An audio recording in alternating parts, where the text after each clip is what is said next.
그때에 엘리사가 그의 집에 앉아 있고 장로들이 그와 함께 앉아 있는데 왕이 자기 처소에서 사람을 보냈더니 그 사자가 이르기 전에 엘리사가 장로들에게 이르되 너희는 이 살인한 자의 아들이 내 머리를 베려고 사람을 보내는 것을 보느냐. 너희는 보다가 사자가 오거든 문을 닫고 문 안에 들이지 말라. 그의 주인의 발소리가 그의 뒤에서 나지 아니하느냐 하고 무리와 말을 할 때 그 사자가 그에게 이르니라. 왕이 이르되 이 재앙이 여호와께로부터 나왔으니 어찌 더 여호와를 기다리리요. 엘리사가 이르되 여호와의 말씀을 들을지어다. 여호와께서 이르시되 내일 이맘때에 사마리아 성문에서 고운 밀가루 한 스아를 한 세겔로 매매하고 보리 두 스아를 한 세겔로 매매하리라 하셨느니라. 그때 왕이 그의 손에 의지하는 자 곧 한 장관이 하나님의 사람에게 대답하여 이르되 여호와께서 하늘에 창을 내신들 어찌 이런 일이 있으리요 하더라.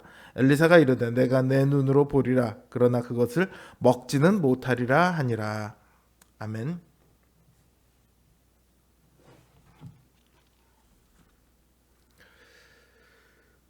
어제 이어 오늘도 신자들에게 닥쳐오는 고통에 대해서 말씀을 드리고자 합니다. 어제는 징계에 대해서 말씀을 드렸었죠. 오늘은 고난에 대해서 말씀을 드립니다. 여기서 말하는 고난은 우리가 잘못한 것 없이 받는 그런 고난입니다.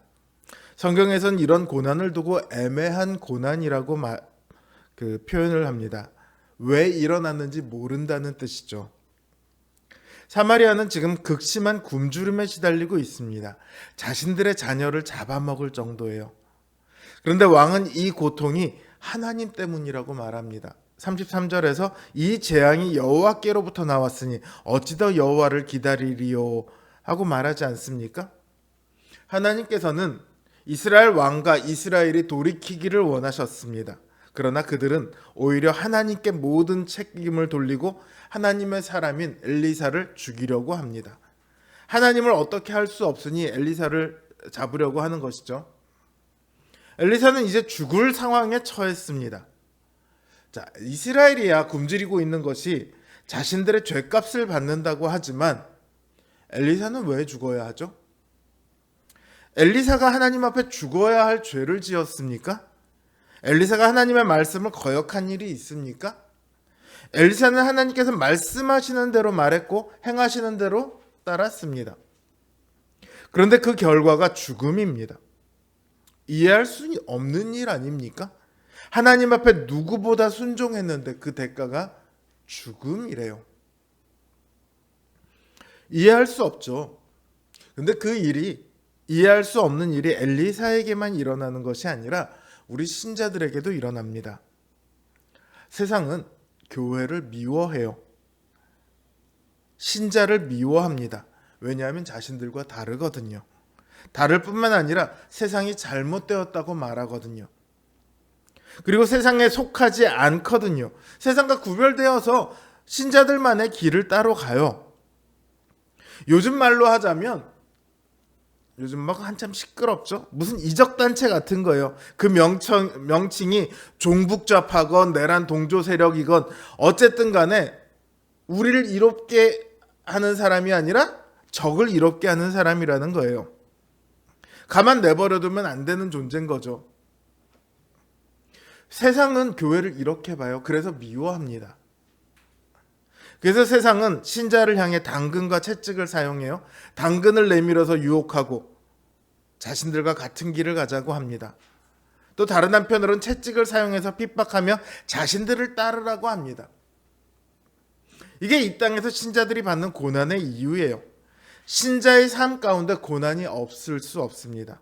유혹과 핍박은요, 신자의 삶 가운데 늘 붙어 다녀요. 우리가 하나님 나라에 가는 그날까지 이건 모양만 다르고 정도만 다를 뿐이지 늘 우리의 삶을 호시탐탐 노립니다. 우리나라만 해도 70년대까지는 핍박이 굉장히 많았어요. 교회를 나가려면 욕도 많이 먹고 미움도 받고 때로는 맞기도 했습니다. 지금은 핍박보다는 유혹이 많아졌죠. 경제가 발전하면 발전할수록 유혹하는 것들이 훨씬 더 많아지는 것 같아요. 근데 이 유혹과 핍박은 대처법이 좀 달라요. 유혹은 내가 나를 증명해야 합니다. 나는 이 믿음을 포기하지 않겠노라 증명해야 해요.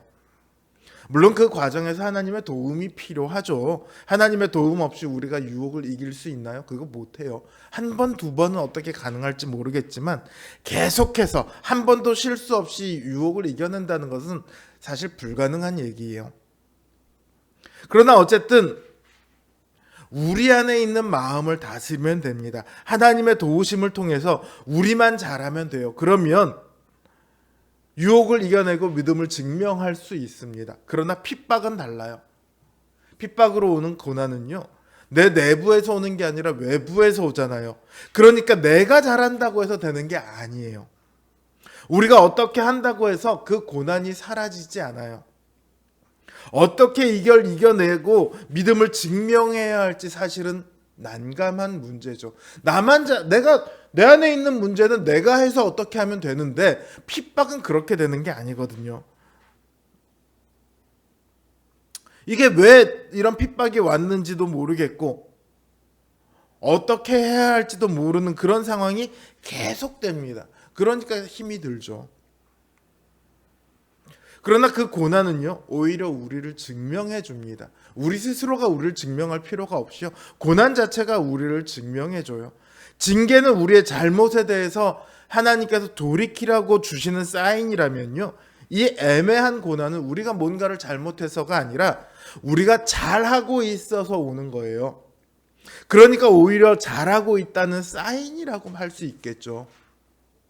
마치 엘리사를 잡으려 함으로써 엘리사가 하나님의 사람이라는 것이 증명된 것처럼 이유 없이 우리에게 닥쳐오는 고난은 우리가 이 세상이 아닌 하나님에 속해 있는 사람이라는 것을 증명해 줍니다.